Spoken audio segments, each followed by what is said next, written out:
kemudian di set kan, di setting. Ya, oke lah. Kita sudah ada programnya, oke ya. Nah, semangat. Jadi tadi kan udah ada semangat juang, ya, spirit of passion. Semangat juang rela berkorban, baik jiwa dan raga yang di dalamnya terkandung semangat kasih sayang. Sebaiknya Anda simak isi video ini sampai selesai supaya tidak gagal paham sebelum Anda komentar. Dan jangan lupa subscribe bagi Anda yang belum subscribe. Karena subscribe di sini gratis guys. Dan bagikan link reaksi Nusantara ke media sosial lainnya supaya teman Anda bisa berbagi pengalaman bersama kita di reaksi Nusantara. Terima kasih dan selamat menyimak. Nah, semangat nasional, semangat juang nasional, dan semangat daya laksana nasional. Untuk apa mewujudkan visi yang disepakati bersama? Visi di mana? Visi tertuang kok. Tadi saya katakan, merdeka, bersatu, berdaulat, adil dan makmur. Nah, semangat juang rela berkorban, baik jiwa dan raga. Kita bisa mengambil contoh ya, banyak contoh. Ya, banyak contoh pemimpin-pemimpin yang punya semangat juang dan rela berkorban. Tadi contohnya siapa? Nelson Mandela, Mahatma Gandhi. Banyak. Ya. Kalau kita mau lihat di konstitusi kerajaan Tuhan sudah tidak lain lagi, ya Tuhan Yesus lah. Ya. Makanya ada filmnya apa? Passion kan? Spirit of Passion. Nah ini. Jadi kalau seorang pemimpin mau dikatakan negarawan, dia harus punya semangat, spirit of passion. Ya, kalau tidak, lihat aja dulu bagaimana pahlawan-pahlawan kita itu, pahlawan perjuangan kemerdekaan itu. Ya. Lebih baik mati dengan debu kemerdekaan daripada hidup. Ya, hidup apa? Hidup senang tapi di bawah penjajahan. Itulah semangat juang mereka. Makanya kalau Pak Dio Tambunan di dalam beberapa kali menyampaikan, mana lagi nilai-nilai kejuangan Pak Bima? Udah sirna. Jadi jangan heran, sudah sirna. Ya, oke lah. Lanjut. Ini semangat passion. Jadi kita untuk menjelaskan tadi definisi kenegarawan. Kemudian visi. Tadi kan semangat untuk mewujudkan visi. Ya udah jelaskan ini. Visi nasional disepakati kan jelas, ya. Visi nasional disepakati apa? Mampu memberikan suatu impian, cita-cita dan motivasi. Jadi kalau visi yang tertulis merdeka, Indonesia yang merdeka, bersatu, berdaulat, adil dan makmur itu tidak bisa memotivasi, ya, tidak memberikan suatu impian, cita-cita, ya. Untuk apa? Ya, saya dulu pernah mengatakan ya, walaupun menemui ancaman, gangguan, hambatan, dan tantangan, serta faktor-faktor lainnya, sebagai apa? Tembok penghalang yang membatasi untuk mewujudkan Indonesia yang merdeka, bersatu, berdaulat, adil, dan makmur. Tolong ya, bedakan visi dengan sudut pandang. Visi itu sesuatu impian, cita-cita, tapi beyond. Beyond apa? Beyond tembok-tembok penghalang. Harus mampu kita melampaui tembok penghalang.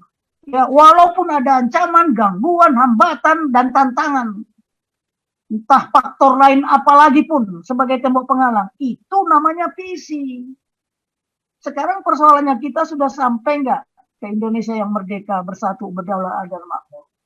Karena terlalu banyak multi-kompleks ancaman, multi-kompleks gangguan, multi-kompleks hambatan dan tantangan. Bukan hanya dari luar, tapi dari dalam.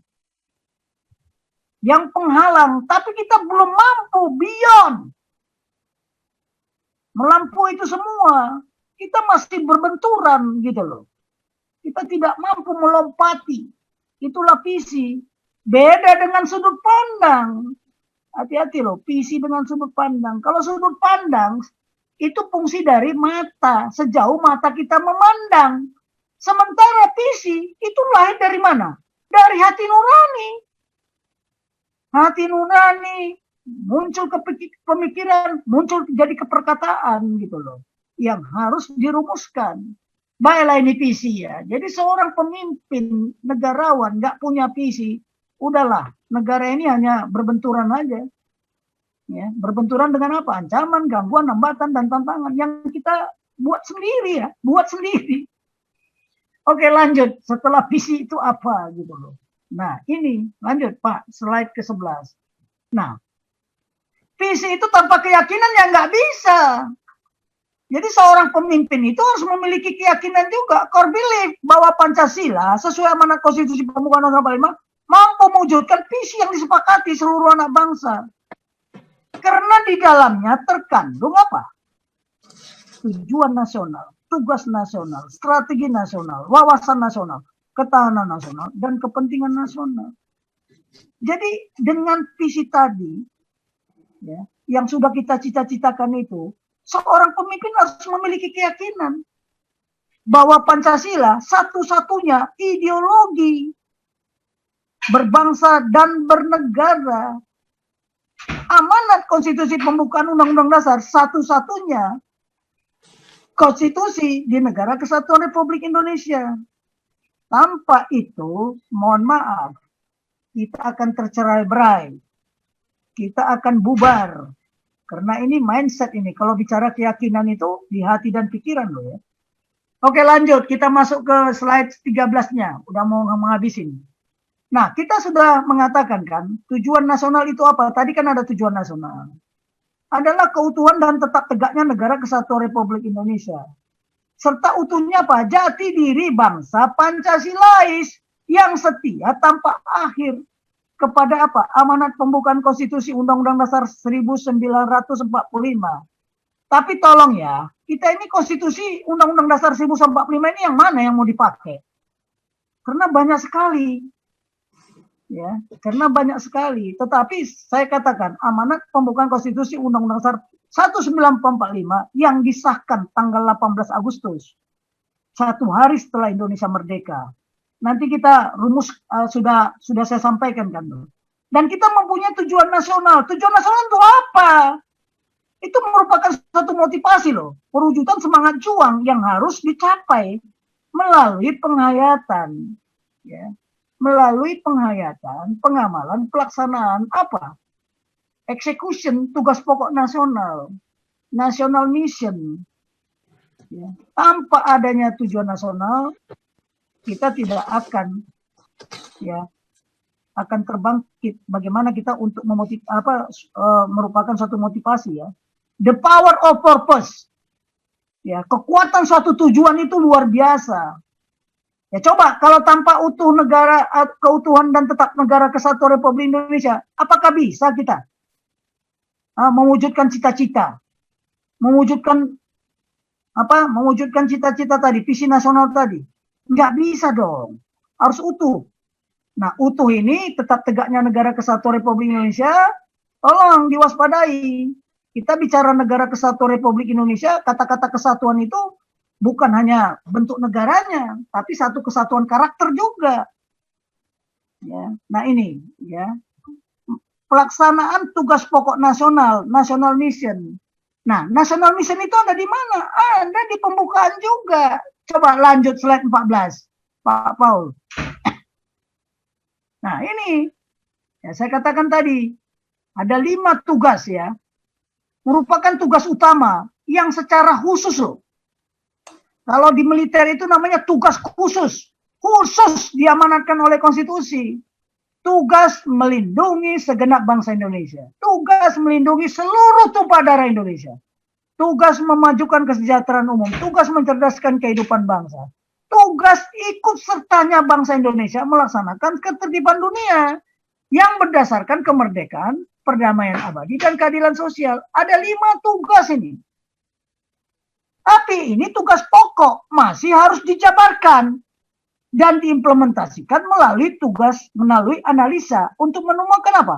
Berbagai macam tugas-tugas. Nah, tolong dibedakan. Kita ini bicara tugas sama saja.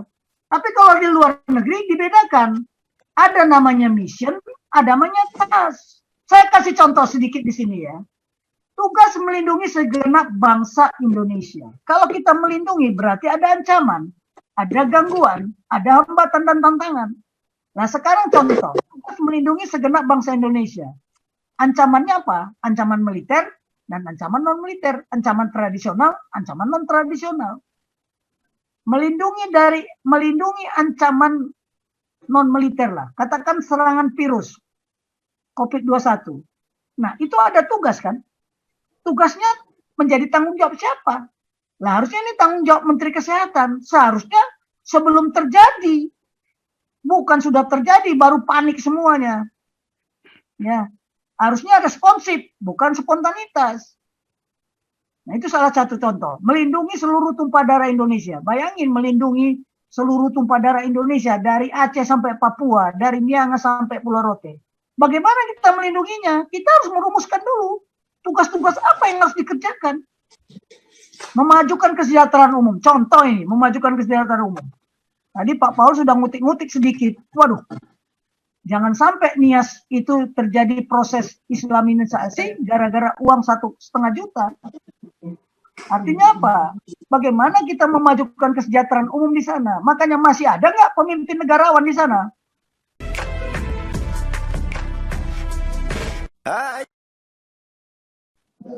Masih ada nggak negarawan di sana? Padahal ya, saya pengalaman. Sudah pernah saya ke Nias ya. Saya kira waktu saya juga cukup lama di Nias itu. Ada kurang lebih 1 bulan. Terima kasih Anda telah meluangkan waktu untuk memberi masukan kepada kami, dan semoga komentar Anda bisa bermanfaat untuk edukasi generasi penerus bangsa ini, terutama bagi diri kita sendiri dan untuk mereka yang mau berpikir dengan akal sehat. Karena dengan akal sehatlah kita bisa bedakan mana yang terbaik untuk orang lain, saudara, keluarga dan terutama untuk diri kita sendiri. Semoga hari-hari Anda selalu dirahmati Tuhan Yang Maha Esa. Dan sampai ketemu lagi di konten Reaksi Nusantara channel berikutnya. Salam sejahtera bersama keluarga.